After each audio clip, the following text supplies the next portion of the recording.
All right, so here we are. Happy Expiration Friday, everybody. It is September, and with me this month we have an old friend, a police officer from the tri-state area, Mr. Kevin Cushley. Kevin, thanks for being here. How are you? I'm well. How are you? Thank you for having me. Oh, yeah, no problem. I always like getting people who are in very different areas professionally than like myself. Like this is the Trader Dad's podcast, and like interestingly, a lot of people who are listening don't want to hear more about what they do. You know what I mean? Mm. They want to hear what's going on in the world. So No, 100%. it's always good to get some people from other flavors of life. So Understandable. you are a police officer in the tri-state area. You are married. You are a father of two. You are right up my alley for somebody like that. And the only thing I have to do with the financial industry was that I worked at the Trade Center for a few years in downtown Manhattan, and that's all I got for you financially on my end. That's okay. That's totally okay. We don't have to talk about any of that.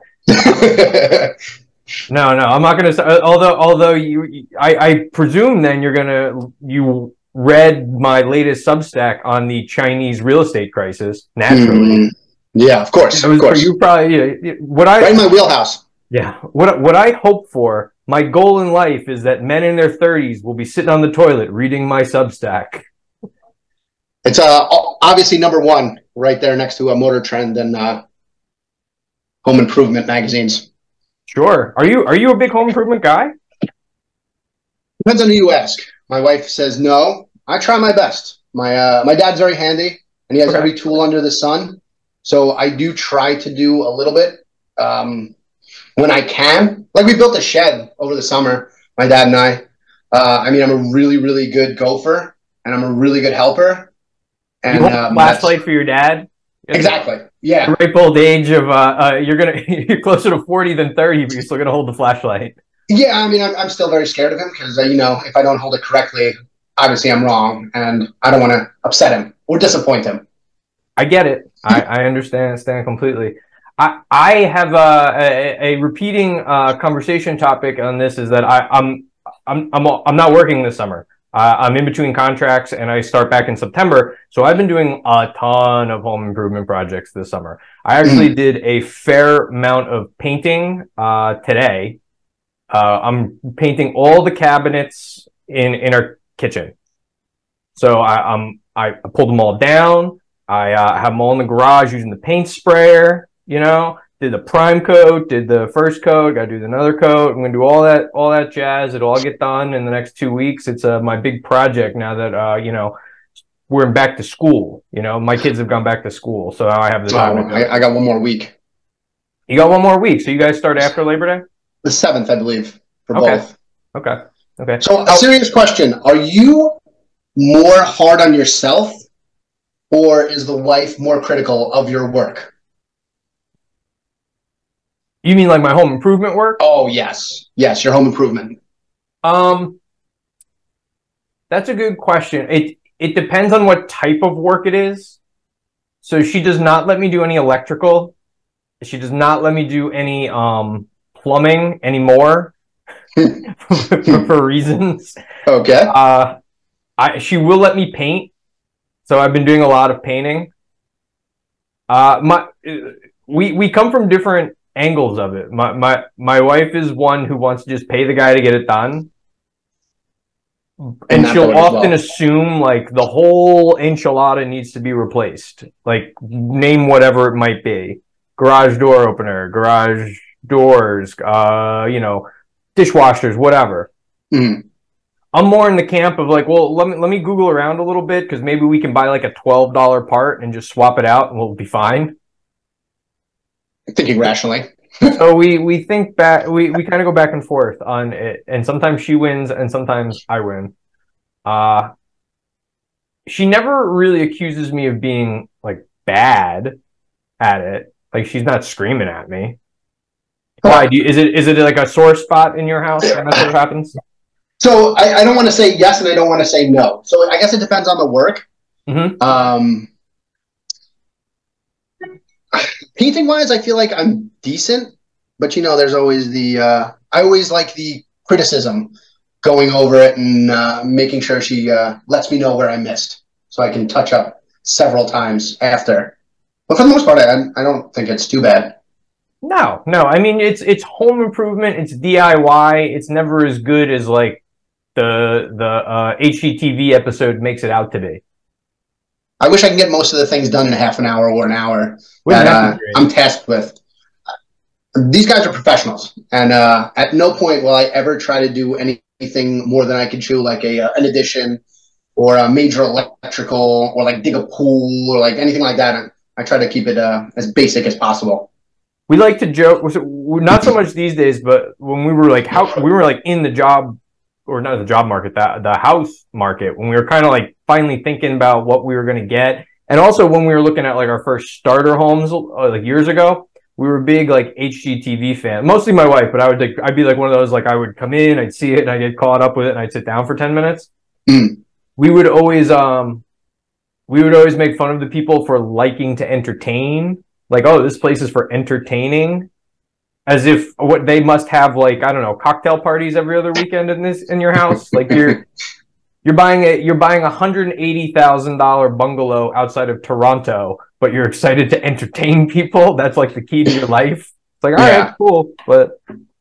Well, the only other show that I thought was worse than any of the HGTV, it might have been an HGTV, was that show, I think it was from Canada, where they'd be like, the person's a dog walker and the other person's a chef, and they have a $9 million budget, and they can get this ridiculous house. And I was like, wow, I think I want to move to Canada, so I can get whatever I want there. So, some places, it's very localized, the markets. I agree with you completely. Some of the stuff they tell you, it's like, this is ridiculous. I mean, yeah, there's no way. There's some of them where they're like, they have a small couple buying like their first little, starter home, like a 1,000 square feet, just whatever ranch style thing, and it's like they're in some rural part of Texas, and they can get it for like $90,000, and you're just like how many credit cards do you have on you? Let's just spread it across. It's like, why do you even need the mortgage? It's true. It's unbelievable. Yeah. As opposed to like the New York and New Jersey markets, which we've also talked a lot about, like New York, New Jersey real estate on this podcast. It's just unbelievable what it's become. It's not even funny anymore, to be honest. It's really kind of sad. You know what? It's funny. I have where I work. I want to say I'm middle aged and in the middle of the road where guys are. I'm like halfway through my career. Okay. So guys who are like starting up and are like looking for that starter home, that condo, that single family, or even that double family, the two family that like is in like a city area, they can't find anything. And people are just moving in. I didn't know everybody had so much cash just to blow on it. $50,000, $60,000, $100,000 over asking prices on already exorbitant numbered house. Like, it's crazy to see these prices. Like, one of the kids at work shows me, I live in Central Jersey, so it's decently priced, and the condos are insane.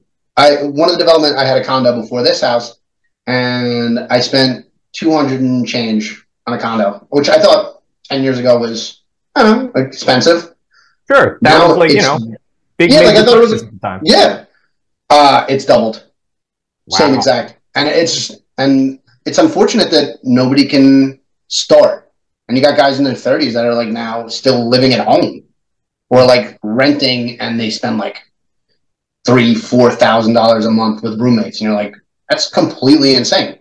Absolutely. I agree. It's not something that, if you're not experiencing it, you really kind of like worry about or think about or consider how much of a burden it is.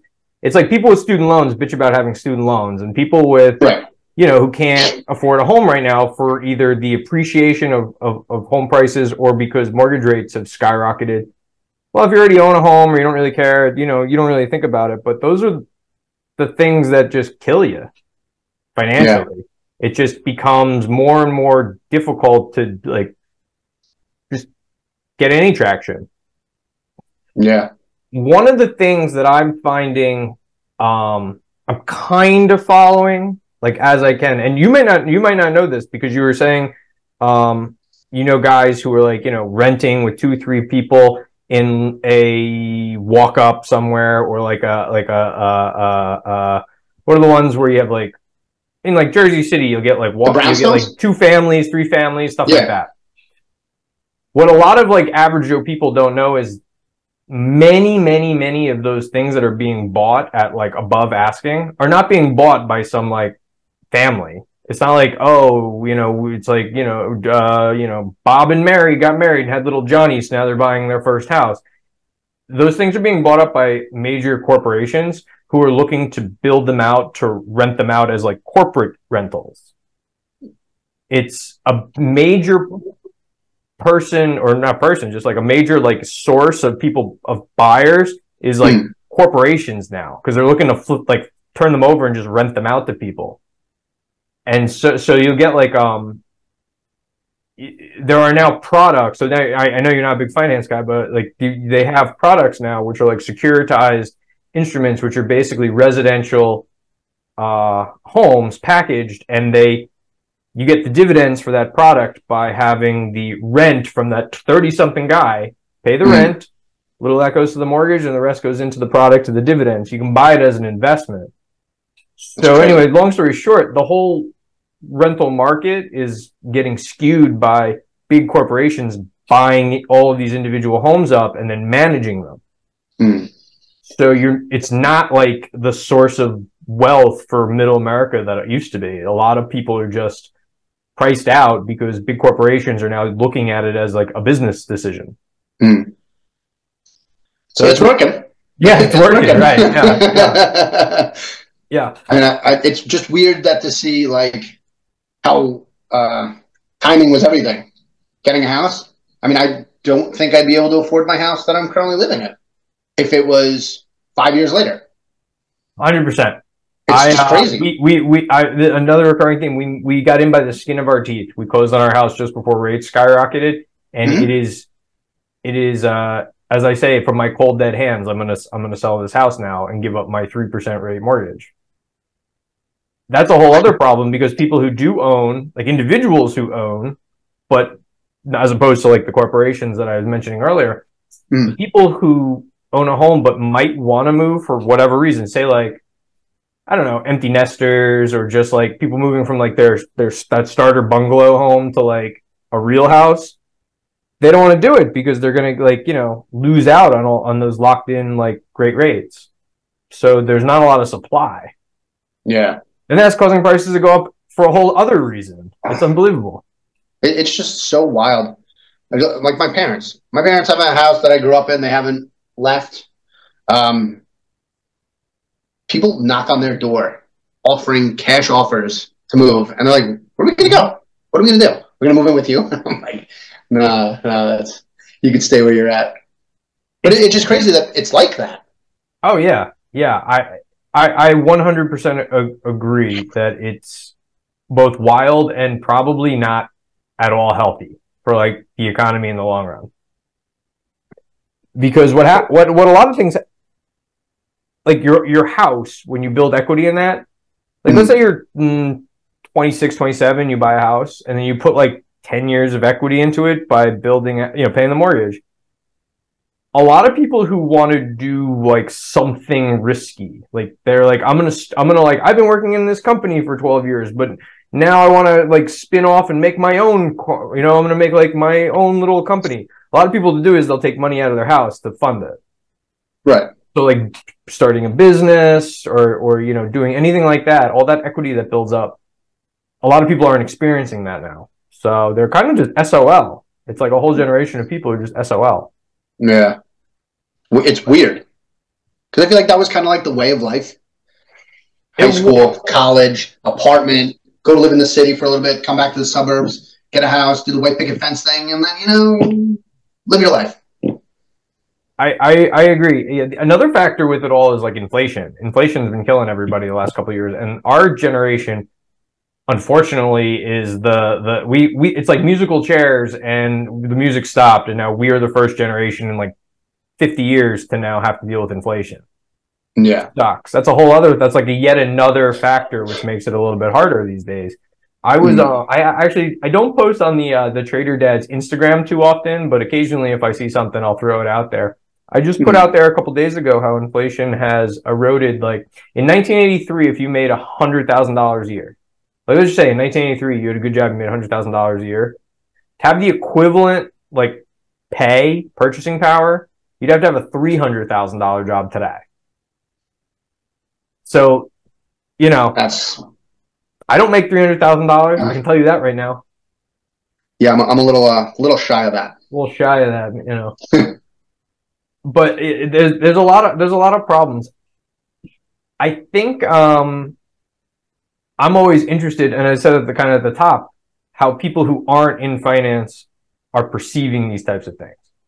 Because I'm an economics wonk. The biggest tragedy of me doing these podcasts and whatnot is actually that a lot of finance guys are not interested in coming on for whatever reason. It's fine, I respect it, but it's actually been very hard to find someone who's like a real finance wonk to be on here, because I kind of originally thought maybe we'd be like I can spout off what like all these like wonky like statistics and stuff are, and like I know like who the Fed Reserve chairs are and what they're thinking and all the policy things and blah blah blah blah blah. I can do all that, but haven't gotten to talk much about that. So I look at all the things we were just saying, like home ownership and blah blah blah, through a lot of that like wonky lens a lot of the times. But other people I know aren't thinking that way. That'd be insane. Like yeah, like you're like, that would be like, if you were doing that, that would be the equivalent of me being like in my little office on a police scanner all day. Yeah, that'd be like people Buffy. would think I was insane if that's what I did. I work at a bank, but at home I go home and I listen to the police scanner, and I'm gonna put on my mask and I'm gonna go out and fight crime. Like, because those people don't do other things that are outside their domain. Yeah. You know what though? I'll bring it into like my realm. Sometimes, like in my world, we don't like talking about work. So it's one of those things where, like, if I had a podcast and I talked to like a bunch of cops, it wouldn't be taken as well, because it's like, all right, we deal with that every day. Like, we probably want something else. We deal with that all the time. Like, let's move away from that. And like it's cool, and it could be informative, and there could be people who do enjoy that. But on the opposite end, it's like, okay, yeah, I need to shut it off and maybe move away from that and look for something else. Right, absolutely. I 100% agree. Like, like at the end of the day, your day is done. Cops don't want to talk about cop stuff. Finance guys don't necessarily want to talk about finance. Sometimes it ends up being the only thing you can discuss because it's the only thing kind of on your mind. But like, you'd love to just like, change like the channel in your head a little bit to like be doing something different. Right. Shutting it off and kind of having a separation between work and play. It's a very fine line to have a work and play environment, especially depending on who you're hanging out with. If you're hanging out with guys that are just finance people, you talk to finance people. I feel like everybody in my world is a finance person, and when they start talking finance and stocks and all crazy stuff, I'm just like, yeah, just okay, cool, man. Sounds cool. But in turn, when I have somebody that in the finance world come and talking with a bunch of cops, and they think we're special because we're talking about crazy things, they're like, I don't get this either. And I think you have to have a healthy mix of work and play. Oh yeah, absolutely. Like, are you a sports guy? Like, what? Like if you had like 4 hours to yourself, like the family, like your wife takes the kids out to like a birthday party for like the afternoon, and you can just like be at home by yourself for 3-4 hours on a Saturday. Are you like, I'm gonna sit and watch like basketball, or are you gonna be like what is your like thing? So number one would be the New York Rangers, hands down, no question asked. But unfortunately, I've grown up a loser my entire life. So for football, it would be the Jets, which we already know how that's going to play out. And I'm hoping, I'm rooting. I'm a big Aaron Rodgers fan. I like him too. I like his moxie. I think he's a great guy. I think he's a great fit in New York. But It's New York Jets. Come on, let's be real here. And then I'm a Mets fan. Again, we saw how that train that was still burning, and you know, like it's just my father-in-law, my dad, watching them pain through every Mets season. It's so painful to watch. It's just like I've grown up a loser, and I feel like I'm just going to continuously be like that with New York sports if I continue this way. And I'm trading this off to my children. Having them watch this nonsense, be angry and just upset and miserable, and trying to be happy when I can't. That's supposed to be a fun time, and it's just like it's a disappointment. Well, that's like I was gonna say like it means you're like what, Irish? Like I'm miserable. Scottish, So yes. No. what about hockey? Like I don't even know about. I actually know nothing about hockey. So like, is there any love there? I mean, hockey's great. Being a Rangers fan my entire life, it's been interesting. Last year, they probably had one of the best teams on paper, with a few injuries included, and first round playoffs, they were out. It was pretty pathetic. Years past, they've actually been really good. It's been enjoyable to watch. It's something that my dad and my brother, we do enjoy. We try to go at least one game a year. Going into the city, taking the train in, going up to Penn Station, going into Madison Square Garden. I mean, if you've ever gone to Madison Square Garden, there is no arena in the world that can compare to Madison Square Garden. And there's nothing. I've been to a bunch of places all over the country. The energy in that place is amazing. The prices reflect that. 100%. But it's just the atmosphere. You don't even. And the one thing that New York, between the Knicks and the Rangers, their problem is their fan base. So it's like a cool night to go out, and a lot of finance guys and a lot of business people buy the floor seats in the boxes, and by the third quarter, and they don't buy them. Listen, you know what I'm saying. They don't buy them. They are not buying those seats. They are being given to them. Yes. By clients, by their own company. They no. And maybe a few like buy them like secondhand, but they don't get. There's a reason they put up. There's a reason you work 80, 90 hours a week in a bank. Is part of the reason you do that is because every once in a blue moon you get those perks. Listen, my wife works for a accounting firm, so every once in a while, a bone is thrown her way. So I'm lucky to be a guest every once in a while. Me too. My wife also gets like big perks in her job, and I'm like, there was actually a time where so she's been working at the same company for about 12 years. So and in that time we got married. So about midway through her career, she legally changed her name, but professionally she'll still kind of use like her maiden name for it. Just kind of still pops up here and there. So we've been on like retreats where she's got to go for work, and she brings a +1, and they will call me like Mr. her name. You know what I mean?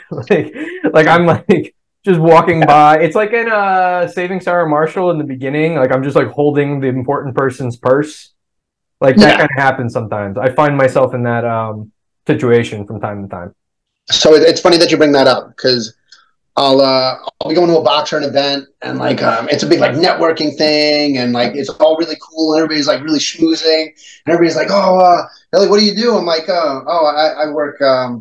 I'm a police officer, and they're like, oh, okay, cool, and that's usually where the conversation ends. Do they think you're going to arrest them? Like, what is the? Like, I don't really know. Like, I don't. I'm there for the beers and stuff, and I'm just trying to hang out and have a good time. But it's always just like, I don't know. I know I might not do business with you, but we could talk. Like it's always just like in that aspect where like I see like the business end, it's like kind of fake. It's like weird. I don't like her bosses are usually really cool. I've never had any issues with them, but it's like always like if there's like a client that's with them or something, like. Not that I'm like not friendly, but like kind of like ends. It's like awkward chit chat. It's like when you're It's like when you have to stand on the sidelines of your kid's sport with the other parents whom you don't really know. Yeah, you're like, how's the weather? Yeah, it's a lot of Yeah, that. it's You know, you end up having the same conversation basically 6 times over the course of the season because you don't have much else to talk about. Right. And I don't know, it's just like always like weird. Don't get me wrong, there's some times where I meet like I'll be another person, like somebody else's plus one that's not in the finance world, and I'll meet up and we'll talk and we have a blast. But it's like there's no pressure. Like I don't have any pressure whenever I go to these things where it's like, oh, I got to be on my best behavior. I could have one or too many cocktails, and it's not like, oh, I'm not doing business with that guy. Or like, like it's not like I don't really have to worry about that. And I think it's like it takes the stress out of it. And I feel like I lessen the mood later on because it's like it's so much more chill. Like you don't have to like pretend. We could talk and be like normal people. Sure. You can take the business aspect out of it, and it's what it is. Sure. I'm not a weirdo. I'm not going to do business with you. it's like, sorry, I'm not a business person. I don't do business. It's like, whatever. Yeah, whatever your business is, I'm not doing it. I would think the opposite. Like, you are, like, if you took two Venn diagrams, there's no overlap. There's no, like, middle piece between someone who does a very, a civil servant versus, say, a professional, like, whatever, an accountant or whatever the fuck. So I would think there's like very little chance that you're going to say something stupid because you're just going to be like talking about such like middle ground stuff. It's a lot of like, how's the Yankees, whatever. Yeah. Whereas I hear chatter about things going on in my my wife's company if I like say go out to dinner with all of them and whatnot, and I have to really bite my tongue because I actually have a very like strong and well informed and like credentialed background on why my answer or my thought on something is like real. You know what I'm saying? Yeah. Like there are many times they would be talking about something and I was in a very similar situation at some point, so I could just as easily like step in and give my 2 cents. So it's actually harder for me to like keep my mouth shut because it's not my place, not my company. I don't work there. I'm just a guest there. I'm just gracious and I just want to enjoy like my time with them. They're all nice people and whatnot, but you're not like, you don't work there, so I'm going to keep my mouth shut, even though they're talking about things that I actually do and could have the exact same conversation. You know what I'm saying? That, I think, would be a little more difficult to have that. I don't have those experiences, so I can say it's a little different when it's just like, I don't really know what the hell you're talking about. But that's, I have no skin in the game. You can't get in trouble then. You can't get in trouble then. It's right. It's like, hey, I will say that like maybe some of my jokes don't get taken as well as if I were with people that that's a whole other thing. I am the not safe for work. A lot of that stuff that's why I'm a little more standoffish when I go to those work events because I'm not really like. Would it be safe for work in your work? Like, so it's sometimes, occasionally. So I think our joke. So the way I could joke with you outside of work is how I tend to joke all the time. Mm-hmm. So I don't really have a filter. Like I won't do it in like a public setting, but like I probably have a darker sense of humor than a lot of people. And if I had HR recording me at all times, I'd probably be in a lot of trouble. Thank God body cams. Woo. So it's just very interesting. A body cam for you is like me sending things over IM and email. Except for the public can get record of it and post it all over the internet. Fair. But it's something different that you just have to you just got to be careful. I think as a coping mechanism, the way we talk to each other is a little more harsh and just different. I know in the business setting, maybe my approach would not be the greatest. I'm a little more harsh at my approaches, and I don't think that would be taken as well in a business setting.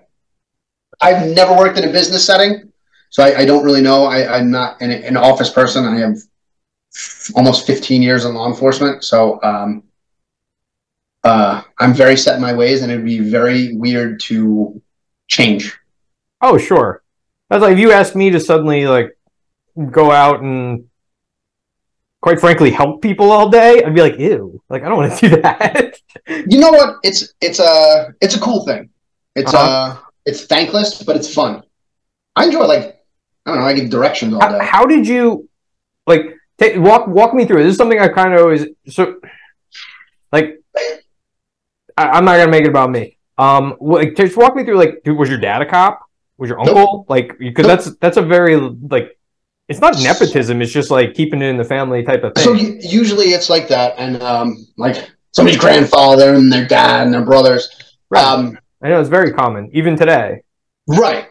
I work for a bigger department where it's not like that. Okay.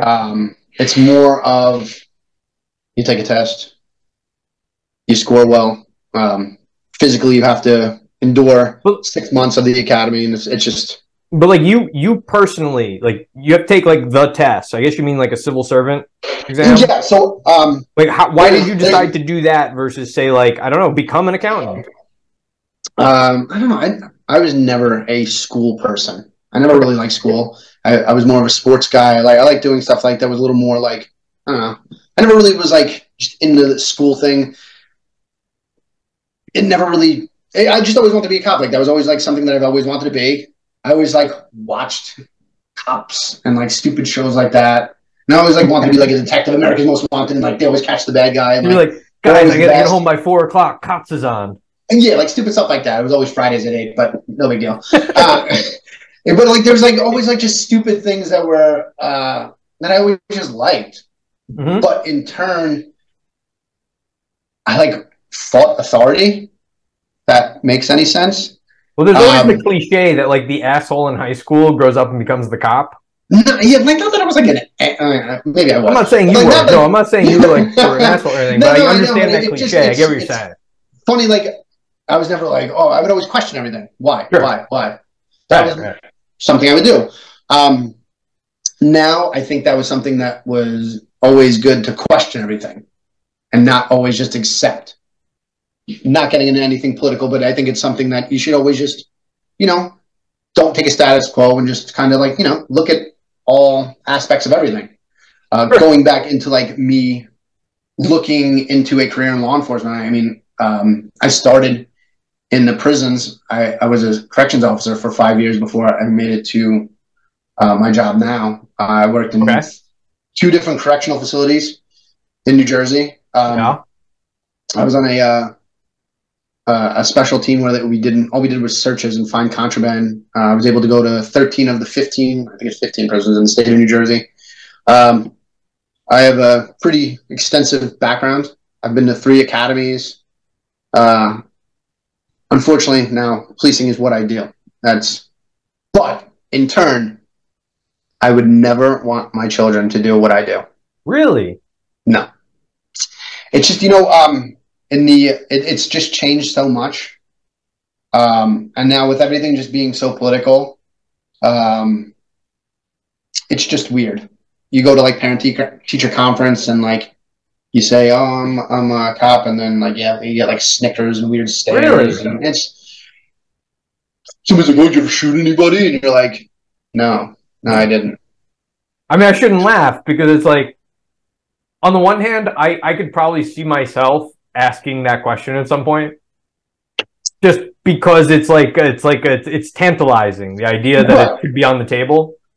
Right. But like generally, like it's just a job. This is what you do. Yeah.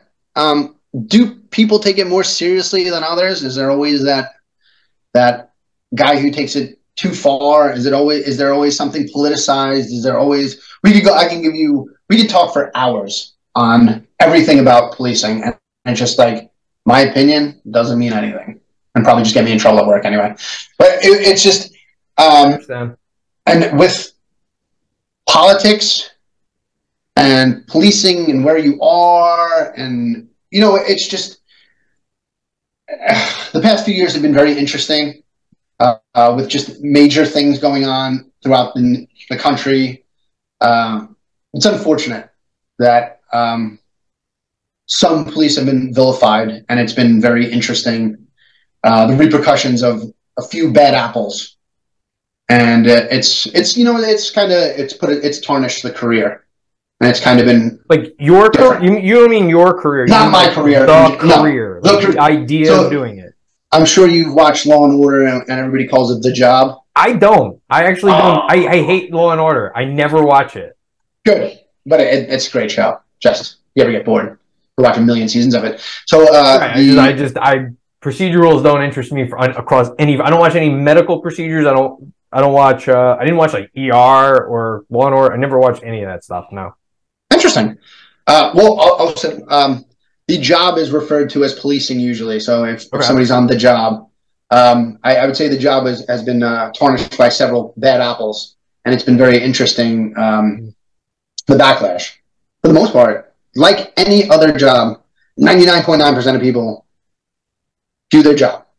It's always. I totally believe that. It's always, and without politicizing it, there's always just a handful of people that always just kind of screw it up for everybody. And it's sad, It's for the most part, everybody goes out and they do their thing, and they just want to help people and not trying to do anything stupid.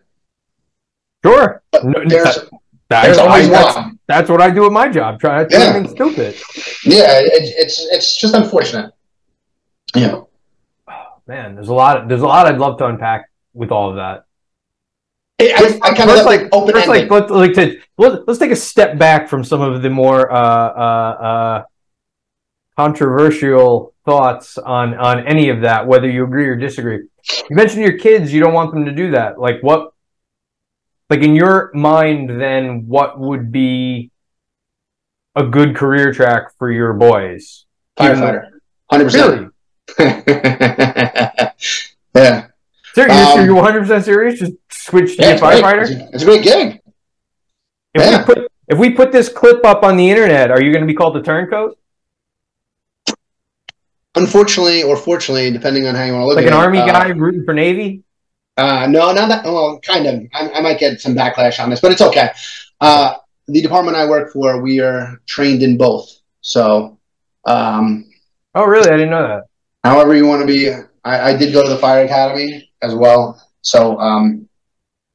But you're serious, so you would say if you're like 17-year-old son said to you like, I think I'm just gonna go to the fire academy and I'm gonna try and get on the list, like that, you'd be like, cool, great, I'm like, let's do it, like I'll drive you. Have you ever heard of anybody hating a firefighter? Ooh, that's a good point. Oh, that's good. So what I was briefly gonna say is like at the top, my grandfather spent his career as a Jersey City firefighter. My dad, and I don't know if my uncle did or not, but my dad definitely did. He took the firefighter's test in Jersey City to see if he'd be eligible to do it. Mm-hmm. Took it, he passed, but then he's like, I don't think this is for me, and he didn't do it. And he eventually found more of a financial services job. He did a career in insurance. And so it's interesting to think back, like if he had just said like, yeah, maybe I will do it, then like it's possible like me and my brothers would be like third generation firefighters rather than having gone into more like financial services. You know what I mean? Yeah. It is an interesting kind of like, what if? But that's what I always think about, how it's a very like father-son bit even to this day about whether you're in policing and firefighting and military and stuff like that. Mm. So, like, would you be interested in them definitely pursuing something like? Would you encourage something like that over anything else, or like? I'm talking crazy. Like, again, at the end of the day, if they want to do whatever they wanted, I don't care what they do. Mm-hmm. But I mean, right now, my oldest wants to he wants to be a trained conductor firefighter. So, I mean, if that's what he wants to do, why not? So be it. You know what's good about that? AI can't like put out fires yet. There you go. Maybe they will. They'll probably be like a robot or something, but he can control the robot. Yeah. Well, I think that so we were talking at the top, we were talking about how, like, you know, someone who's trying to buy a house now is kind of like fucked. I think that a lot of millennial generation people in the back half of their career who chose originally to go into sort of a knowledge work, like an office job that does, you know, whatever, I do think that they're going to find that they're slowly but surely going to get fucked there as well with like the efficiencies that are coming. I'm not like, I don't think AI is going to like take my job tomorrow, but if you're not on top of like how it is impacting the job market and you like kind of shift a little to like stay in a more safe zone, you're going to find it biting on your ass to like take some of the stuff you do. Unlike policing, firefighting, blah, blah, all that stuff, where that human touch is like, you know, not going anywhere. You know what? It could also Teachers, be another big safer. one. Teaching is like where I'm at. You can use technology, though, differently. Yeah. You can make things safer. Different tools to be utilized are just, you could always use, like, it's just crazy just how much technology could change, and you use that to be safe. I'm trying to think of a good example of where technology has just changed the game. Well, body cams, you said. Yeah, well, listen, personally, I've always been a proponent of it. I don't have the training yet. My department does have it. I will be getting it shortly. I just, unfortunately, have not gotten it. I mean, I'm on camera all the time anyway. Third-party cameras, like cameras in the subway, cameras on buildings, all everywhere. That stuff. Yeah, so like, it's not, the only thing that's different is audio. It doesn't, it's not going to affect my life. It doesn't make anything different. If anything, it helps. People are crazy. Oh, so think about how many videos you've seen on YouTube where you have people walking up to like just anybody in the street and just messing with them. And like, you want to see the beginning of that video. Like, how did you get to this point where it starts? Like, yes, I know exactly what you're saying. And you want to hear you want to know all sides before you really start to like decide what really happened here. Right. Because there are clearly bad apples, as you said. There are clearly some things when you're combing 330 million people across 50 states and thousands of townships with thousands of police departments and whatnot, you can find a few bad incidents, no matter what. 100%. But the vast majority of the time, it's more muddled than that. So, like, one of the things I like to talk about here is like books and things. I like to recommend books and give you things. So there's a book called Talking with Strangers by Malcolm Gladwell. And he's the guy who like coined like the 10,000 hour rule to become an expert and just, shit like that. In Talking with Strangers, his broad point is that different cultures communicate differently. That's what he says. And he used a very famous police stop that resulted in a bad ending as an excellent example of how both people in the situation, the police officer and the person who was pulled over, were both trying to reduce the anxiety in the situation and reduce the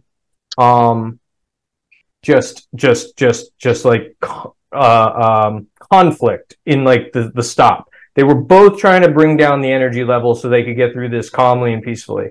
But the manner in which they did it, each was thinking of the other person as actually escalating the conflict. You know what I'm saying? Okay. So, for example, he used the example where the person in the car is a smoker.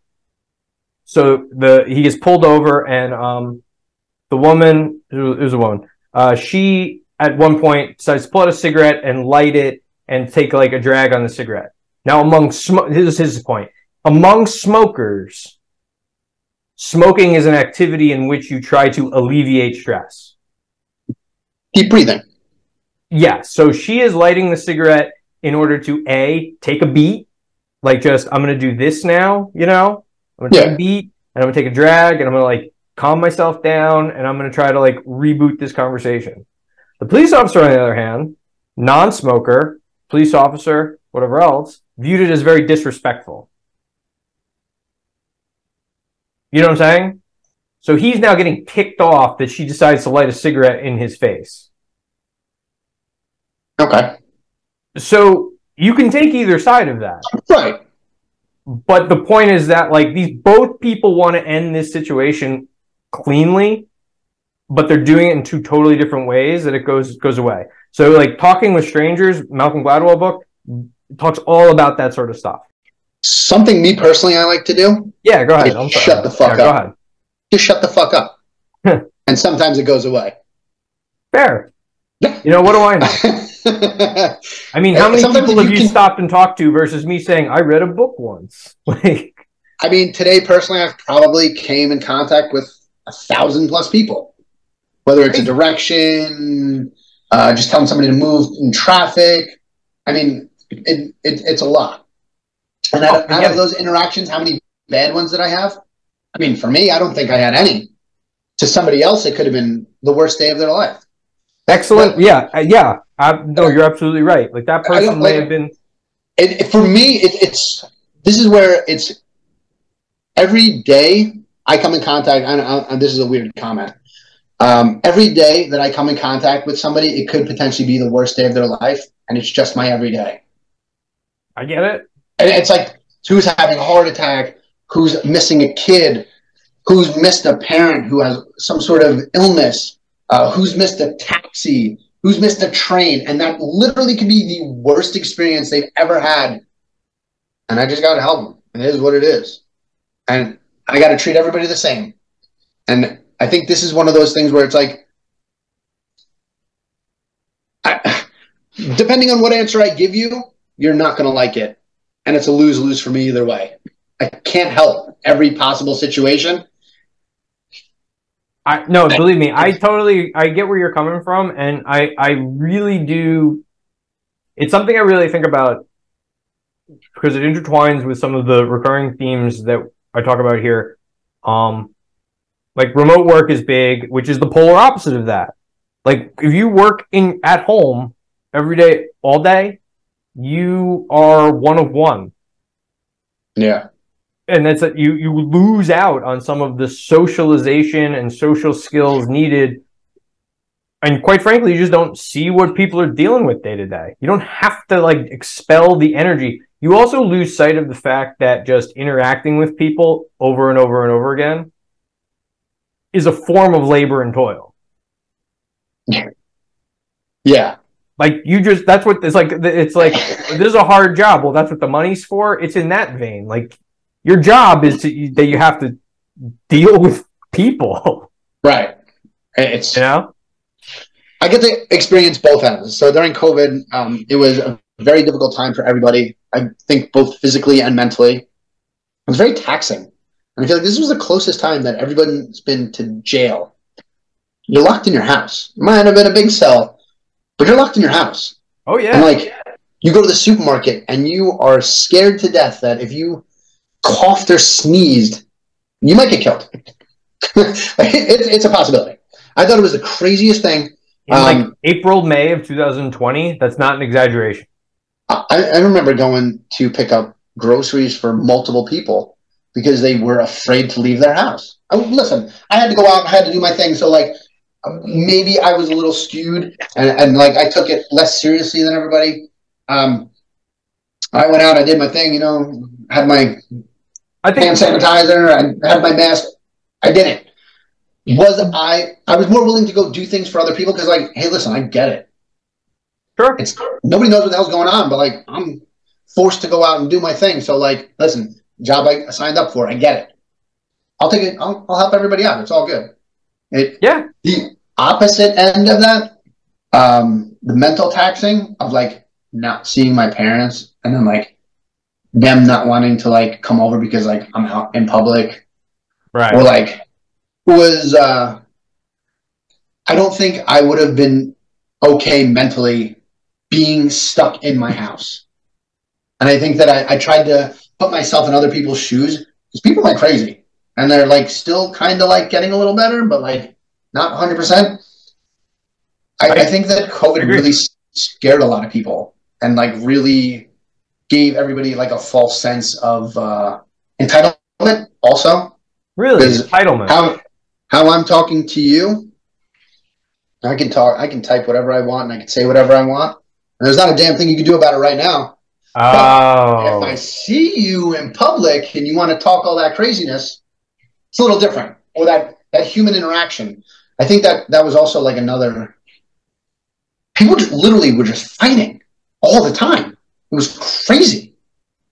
People, it was like they would get out and they would go to the bar the first time and they go get drunk and they would just fight people and you're like, what the hell is going on? It was just mayhem, and like people just didn't know how to talk to each other, and people bumping into each other. It was just like it was very weird. I yes, it's one of those things.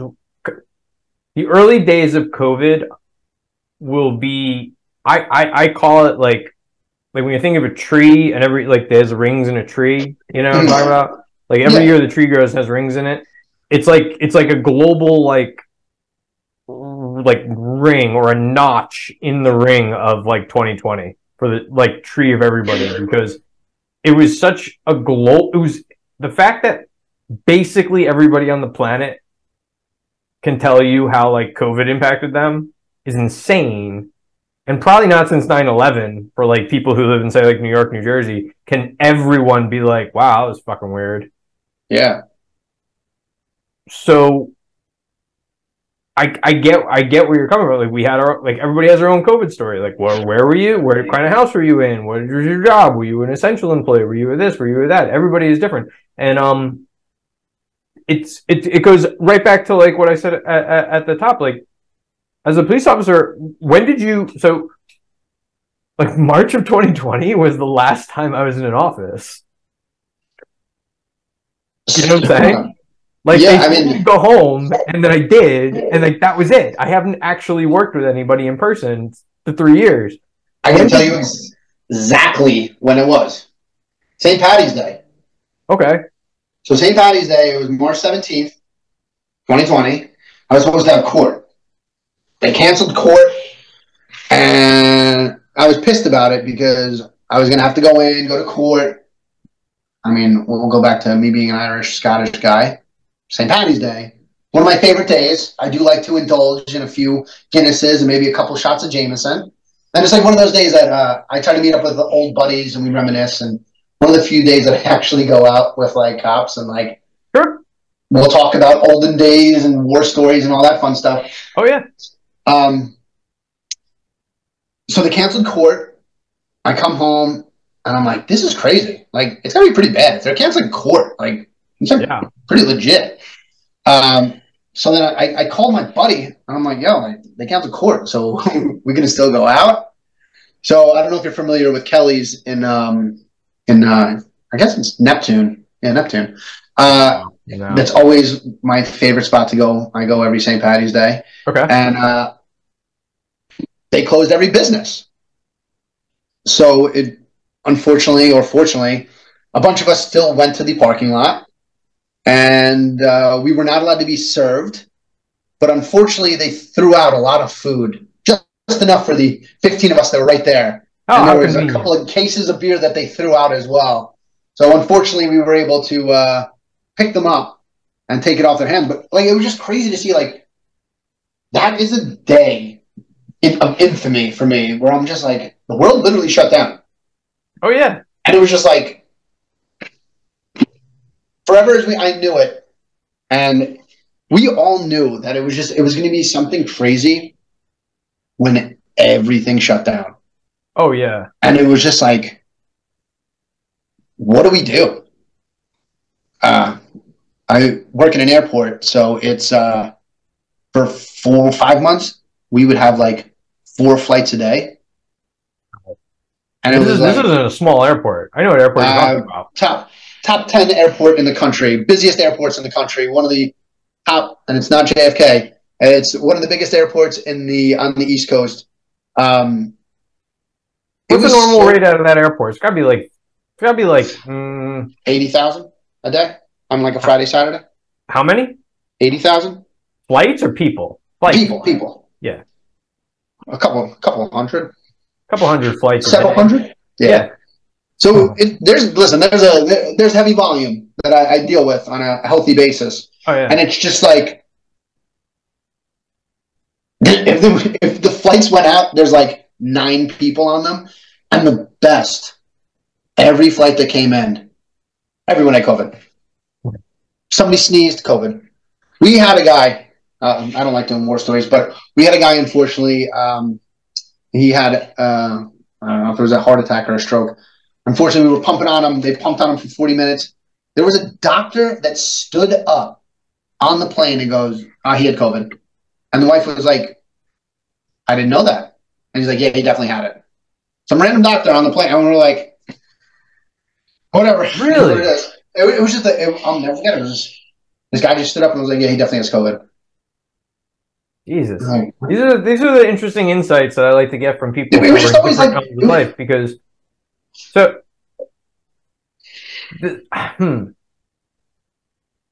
this was right when COVID started, like early on. Yeah, summer of so there was no 2020. No, self-testing. Yeah, everybody's a doctor. Everybody was a doctor. At this point, everybody was a doctor. Everybody knew. I mean, like, people would literally show up in biohazard suits, tape, gloves. Like, how they made it through TSA checkpoints were like, it was awesome. Like, well, it's because the fluid that they brought was less than the maximum fluid ounces allowed. So yes, everything else is fine. I don't like making fun of people, and everybody's scared. Don't lie. Yes, you do. You just don't want to do it because we're recording. But I mean, there may or may not have been pictures taken of people who were in a beekeeper suit with the mask that's mesh, and they thought that was going to save them. Excellent scientific. I'm not in the medical field, so I don't know what the the rate was for saving yourself. But probably not. Very interesting to see how things have played out. Where 2 years later, I think everything's. I don't want to say back to normal, but I feel like everybody's kind of like moving in the right direction, and people have been a lot nicer. And I think it's just in general that everybody's been good. Dealing with parents, though, bringing it back to the parents aspect of this. Yeah. It's always weird to like deal with parents on like a social level. I think it's just like weird to like. Well, you don't mean parents at like Newark Airport. You mean like parents parents of kids that your kid goes to school with. Yeah. Oh yeah.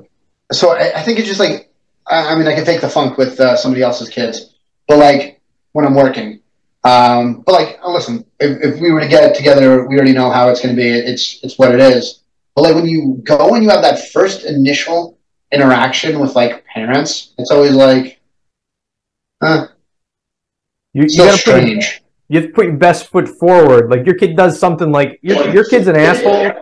You feel like, oh, I have to like parent this kid now because you don't want to sound like a jerk in front of the other parents. But there's also been like weird social things where I feel like that I'm not ready to be explaining things yet. I don't know if you've had any issues with this. I think I know where you're going with this, but not especially. One thing that sticks out specifically was one of the kids in my oldest's, he painted his nails. I don't know how, he was in preschool, painted his nails, and somebody called him weird. Okay. I feel like weird's a general word.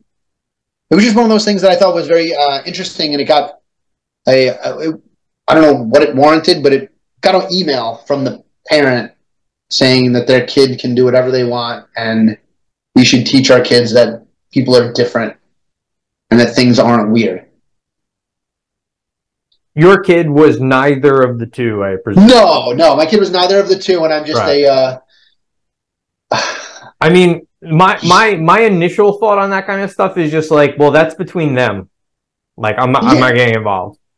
Well, that's one thing that I think is a little weird. Like, why can't kids just kind of like hash it out themselves, and why do parents have to get involved? And I think that's where a lot of things get. I don't want certain people saying things to my kid because I don't want them to. Sure, that's reasonable. And I agree. Like, I do keep tabs on what my kids' curriculum is. Like, As do I. Like, to the degree that, like, I was a volunteer in their class last year. Like, I went in and I actually have to look at it because to be perfectly frank, other parents would be like, why is that guy in his mid-30s interested in hanging out with little kids?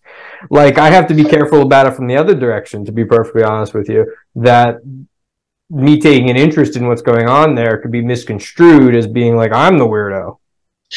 I think being a girl dad is definitely different than being a boy dad. With that, okay, you definitely have to be more in their lives in a sense that you have to be the loving figure because you have to. That's just what girls need. I agree with you, and it's interesting that you think so. Not even having girls. No, and I think that just looking at it, like my boys love my wife so much more than they love me, just because that's how it is. So I can only imagine how a girl sees her father. My wife does point out that they are daddy's girls. Most are. Yeah, for reasons that are just come with the territory of being a dad. Things are getting more and more tumultuous. There's a lot of turbulence going on around here. So I guess like I got you on here. I appreciate it. The last thing I was kind of interested in talking to you about, I want to squeeze it in. I do. Is like the unions and things that like because like, how much time you got left? How much time you need? I mean, it's like the type of thing where like maybe you could do. You have to like write in like as a guest post or something. But so here's what. So like everybody like you hear about like okay, civil service unions and all that stuff. And right now there's like the WGA strikes, all the stuff in Hollywood going on. All those strikes are going on for those unions, which I'm finding very interesting to get a sense of how they're negotiating. And here's why. Because by contrast, I, as an individual, just renegotiated my contract to go back to work. You see what I'm saying? Like I know I'm going back and I'm making more money than some of the people I'll work with because I said I'll come back at this rate and they agreed. So I did it as an individual, which is the only thing I've ever known. I don't know if that's harder or not. What is it like being in a union? So it's funny that you say that. I would say also like the Writers Guild and all them who are currently striking. We literally just had I don't know if you've seen in the news, pilots are striking throughout the country for airlines. Yes, I heard that. So it's very interesting to see that while you do it on an individual level, we do it on a larger scale for almost 2,000 people. And it's so unions are very interesting. When they originally started, it was something so that it was like you can get good wages, you can get hours that were normal, you could actually like it was good work rules. Now I still think it's very good. It's just I don't know if it's like the media or if it's big corporations that downgrade what unions do, and like Amazon was a big union buster that wanted to not. Starbucks is another one. Starbucks is another one. Where there's different states, like I believe it was Wisconsin was another state that it's kind of a union buster state. Yeah, because the argument against unions they spin positively is right to work. Yes. So it's basically saying like you do not have to join a union in order to work. You have a right to work. Right. And even in the state of New Jersey, Even in the state of New Jersey, you don't have to pay union dues, which eventually is just going to make them go bankrupt. So you can get the benefits without paying. That's true in New Jersey. So it's one of those things. So like we're talking about like policing unions as opposed to say like teaching unions or whatever else. I feel like it's all unions, but don't hold me to that. Fair enough. I mean, like the teachers union has like 30,000 members. It's something ridiculous. I mean, yeah, you don't mess with the NJEA. No, that's something you don't do. I mean, the one that's even bigger is the one in New York. Mm-hmm. Whether you like or don't like their rules, it's a lot of the stuff is like maternity, paternity leave, like how they get, how their days off, just different work rules that like are different from like, so like I go into work tomorrow. They can't just be like, hey, Kev, just heads up. Yeah, you're not working out. Your performance isn't that great. Yeah, we're gonna have to let you go. They can't do that. Impossible. That'll never happen. I would have to do something completely outrageous, and it would have to go through HR. It would be a whole process. Sure. Okay. And it seems to be like where certain people and in the business world just seem to be like, we're downsizing. We don't have your position anymore. And it's like, yes. Well, that's kind of crazy. Where I think that's like a really a very stressful thing. Yeah, having a family, paying bills, just everyday life. Like that's not one thing I have to worry about. Like going to work and like worrying about like, today's the day. So on that front, like I'm very jealous of unions because yes, it does give you like some continuity, some like sense of stability. Because you're right, like it happened to me just this past year. They told me they were going to offer me a job, and then 3 months later they reneged on it, and it was like, nope, actually we're not. And it's like, okay, well, all right, I'll figure it out. Thanks. The contract that like you are binded by, most unions have a lot of backing where it's not. Unions are very good with that where it comes to like political stuff too as well. Like we have a lot of political backing as well because unfortunately with backing comes votes. Yeah. So I get it. I get the how you want to look at that? That could go either way. I get the top line argument, like why politicians like want union endorsements. Like I get that. I get the theoretical value of it that you're as a block you can get better like rates. So like the UPS union that like made headlines a little while back about how they're going to do like great over the next 5 years, and there was like memes floating about how everyone wants to go work at UPS now. Like that sort of thing you get headlines for. But I'm on the other end of that. Like I'm in an industry where there's no unionization in financial services. Like there aren't like the bank tellers union. It's not like the IT guys who work at a bank have a union. That does not exist at all. And so maybe it should. I've given it real thought. I'm not even joking. Like I've given it real thought about like what would that happen. So right off the bat, it's not going to happen. Not going to happen. There's not going to be unions and like hedge fund unions. It's not going to happen. Because I mean, for a lot of different reasons, it wouldn't happen. But probably the main one, money. Money, right? Like people, like there's a streak of capitalism running through finance. Right. So like the idea is like the best people get the money. Like that's the idea. Yeah. But and the whole different argument, maybe for a whole different time, is how like actually that's kind of bullshit because there's a lot of subsidizing in financial services that doesn't really is only like bailouts being the big thing, like right, like it's great, we're gonna work hard and do our best until we need somebody to give us money. That was a whole big thing. My point is, financial services is never going to see unions. It's just not. So I don't even think about it. Yeah. I'll ask you one thing. Mm-hmm.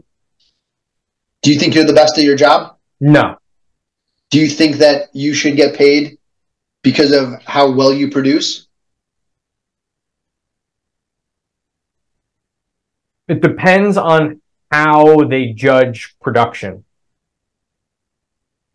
If I come to work and we're the same title, and you come in, you kill it every day. Just put in that extra work. You do your thing. And you know what? I leave 15 minutes early. I come in an hour late. We still get paid the same. Well, that griping. Is that fair? No. I should probably get penalized somehow. Yes. I mean, yeah, I would think. I don't know when that penalization happens, though. Is that like when they're up for promotions? Like, I don't know. So that could be an argument against the union. We are going to get paid the same either way. Whether I give her 1,000% or I give 0%. That's always been an argument against unions. Sucks. As you being like a freelancer, if you suck, you get paid to suck. And you're not going to get paid a good salary. You can't sell yourself.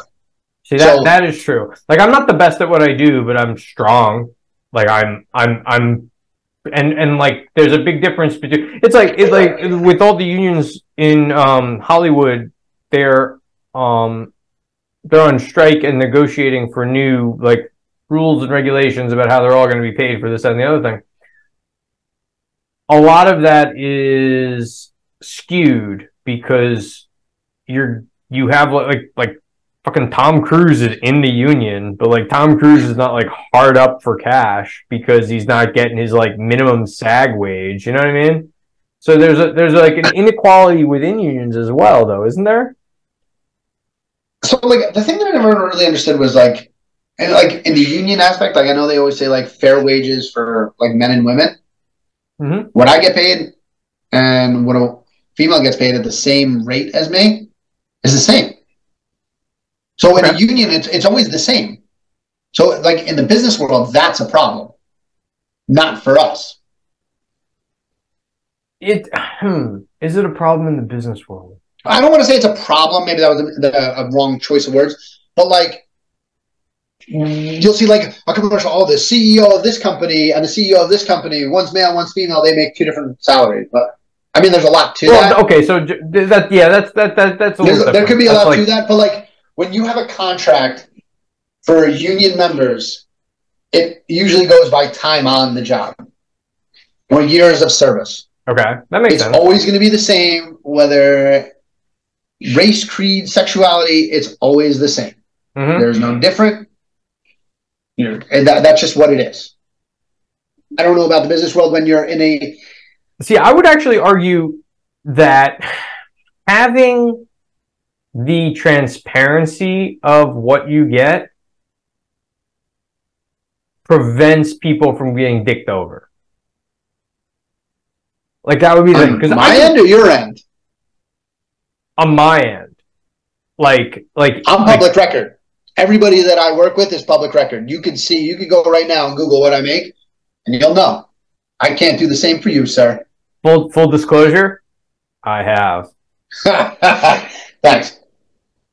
Yeah, I did about 2-3 years ago. I did that. Did you? Mm-hmm. Oh, well, I got a good contract, thank God. It's a little more than that. But I'm pro that. I'm pro transparency. And listen, the department I work for does not get paid by taxpayer dollars. So when you go to me and you tell me my taxes pay your salary, no, not my department. But thank you. I don't think. I mean, I don't live in your jurisdiction anymore. But I would. I mean, like in a very theoretical sense, I understand that I'm a taxpayer, so I pay your salary. But I would never be like, hey, boy, go like give me something. I would never say that. I don't think of it that literally. Unfortunately, I've been told that a few times in my career. Oy. It's odd. It's an odd thing. I just give them. You want a hug? You want a handshake? What do you? Yeah. You know what? The biggest thing I've realized here is that this is a conversation which is too big and too interesting to cover in just one session. But unfortunately, we are going to have to start to close this up this week or this month, really. So I'm definitely going to have you back another time for sure, and we will be able to focus on some of the ins and outs of that. But Kevin, I appreciate you being here this month. So this is going to drop on September 15th. Awesome. and we will see how people enjoy the cacophony of when everyone comes in and out and is bothering us during a podcast. But this is going to drop on Spotify, YouTube. Clips will be on YouTube and Instagram. And don't forget to like and subscribe to Trader Dads. We also have, I also do Substack articles once a week about varying topics related to financial services and fatherhood and things of that nature. So definitely subscribe to that as well. Kevin, do you have anything you want to say? Any last hurrahs before we sign off? Thank you for having me, and we'll continue this. Yes. This will have to be. We'll have you back. This will have to happen again. And, absolutely, we'll have you back for sure. I appreciate you having me. It was a very good time, and thank you for having me. I really appreciate it.